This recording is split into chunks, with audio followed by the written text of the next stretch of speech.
Respected Chair, Professor Biplav, one of the youngest and ever smiling old-timers of media education, Professor Ravindran, Professor Bindu Sharma, and Dr. Devjani, and all dear listeners, including the gray-haired ones and the young ones.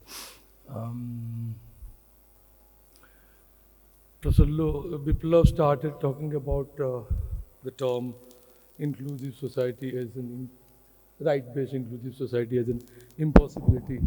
Yeah, it might seem so, because we have been so socialized over such a long period of time, so many millennia, that we have taken many things for granted, and particularly marginalization and exclusion, and disrespecting the rights of other people. We've taken that for granted, and we turn a blind eye to all these problems. That's one of the problems, socialization. If you ask me right in the beginning, because I've been asked to be brief, there's little time, so my take right in the beginning, in my conclusion, all I need to say is that we need to re-socialize ourselves. Yesterday, we're talking, and anytime we talk about issues like inclusion, we talk about issues like representation of the minorities, we say that we need to be there in those places, in the places of policy making, and particularly in the media, so that we can raise a voice, we can raise the voices. But no, we don't need all the people, and maybe we cannot accommodate all people from all classes, all sections in the media at least, or in policy making. What we need are sensitive people, people with empathy, will understand the grassroots, will understand the margins and the marginalized. Only then we can have a better society, a better inclusive society. We're talking about rights. It's difficult, it sounds difficult, because the people whom we're talking about they don't even know about their rights. Forget about being able to exercise their rights. They don't know their rights. There are thousands and thousands of programs and plans being run by the central government, and hundreds of them by each state government, the so-called beneficiary developmental programs, and people in the hinterlands, in the interior, they haven't even heard about those things. How will they take benefit of those things? In our country, the planning has always been very good. Has always been. We've got the best of brains to do the planning. The problem comes with implementation. And that's because we hardly have any participation from the grassroots. The grassroots is not there when it is being planned. It's not involved in the implementation part, and because most of them don't know about it. That's one problem. Then I'll talking about media margins. I'll just babble a bit. I'll just meander around, simply because I've been asked to. It's not going to be a very structured presentation. Talking about media, particularly communication, we communicate for almost all the time, 24 hours a day, with ourselves. Intrapersonal communication.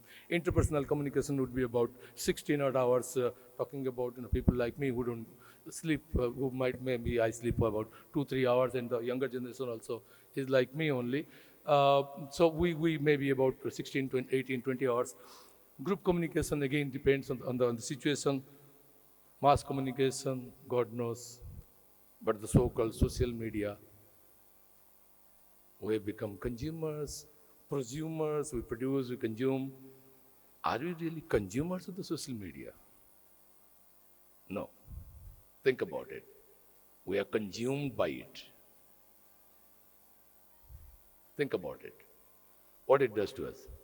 20 years, well, let's go back in 20 years. Say, those who are in the, not even 20 and all, in the early 20s, maybe they won't understand. But those of us who've seen a little bit of time, let's go back in time. How we're spending our time. We're spending our time with our family, with our friends. We're socializing. The so-called social media are not so very social. We need to re-socialize ourselves. So to get out of this, only then we can become little sensitive, and maybe we'll develop a little bit of empathy, and then maybe slowly we will have. I have a dream. Let's all of us have a dream.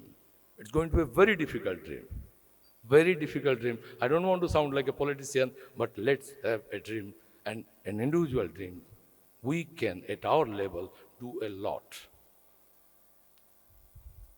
Let's dream of an inclusive India by the time we turn 100, by 2047. Let's all say that, yes, I have a dream. I want an inclusive India. We can achieve it. All we need to do is to be a little more sensitive. In our small spheres, we can do it. Because we know, even, see, all major organizations, including all the governments, have been thinking about it, have been planning about it. The SDGs are fantastic. If we have gone through the social development, those sustainable development goals, goal number 10 says inclusive society. That's what we're talking about. It's goal number 10, sustainable development goal number 10 is initiated by the United Nations. And every country is a signatory to that. They are trying to do that. They're doing it. They're talking about sustainable development. God knows where it has gone. What the industries, what the big shots, like what Mr. Achyut Samant here has been doing, is that they are doing sustainable investments. KISS is a wonderful example of sustainable investments, doing wonderful work. Maybe some industrialists and others, through their CSR funds and all, can come up with sustainable investments. Not one-time investment to get the glory and all. Yes, we are doing this. No, sustainable.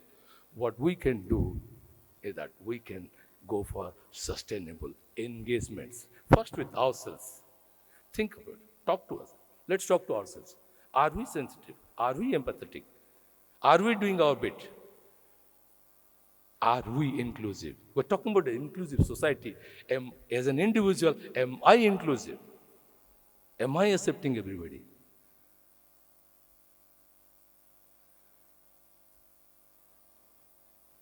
Okay, with that, see, I've already talked about society.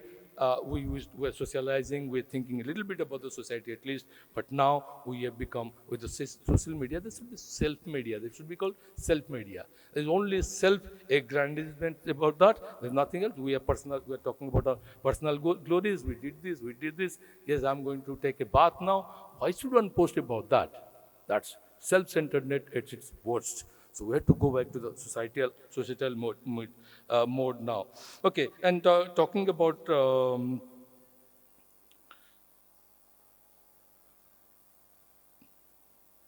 no, it's not an impossibility. I've talked about that. Okay, another thing, what media can do. What media has been doing, I'll just talk a little about that.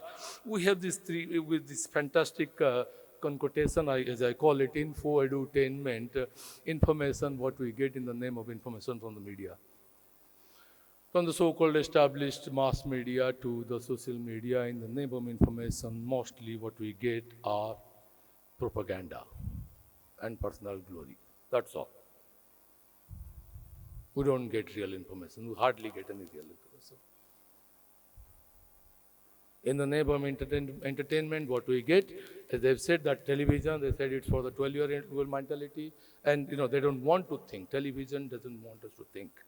All content on television, it's just made, that you get immersed in that and don't think. Because if you start thinking, then you'll start questioning. Nobody wants us to question. First we'll start questioning about the advertisements, about the relevance of those products and those advertisements, and about a whole lot of other things. About a whole lot of other things. No one wants us to question. So if we stay away from those things, stay away from those media, so-called mass media, they're not going to do anything for us. See, I'll tell you, in our country, how did media start? It started with Hickey's Gazette. Its official name was Bengal Gazette. Do you know it had a second official name? Right after that name, it was written the Calcutta General Advertiser. You can find them in many museums in Calcutta. Around 11 to 12 issues are available. In all the issues, almost all the issues had advertisements right on the very first page, front page. Had many advertisements. It was an advertising paper. Newspaper in our country began as an advertising paper with an official name, the Calcutta General Advertisers. Why are we expecting anything from them? It's a business. And as they say, the business of business is to do business, to make profits.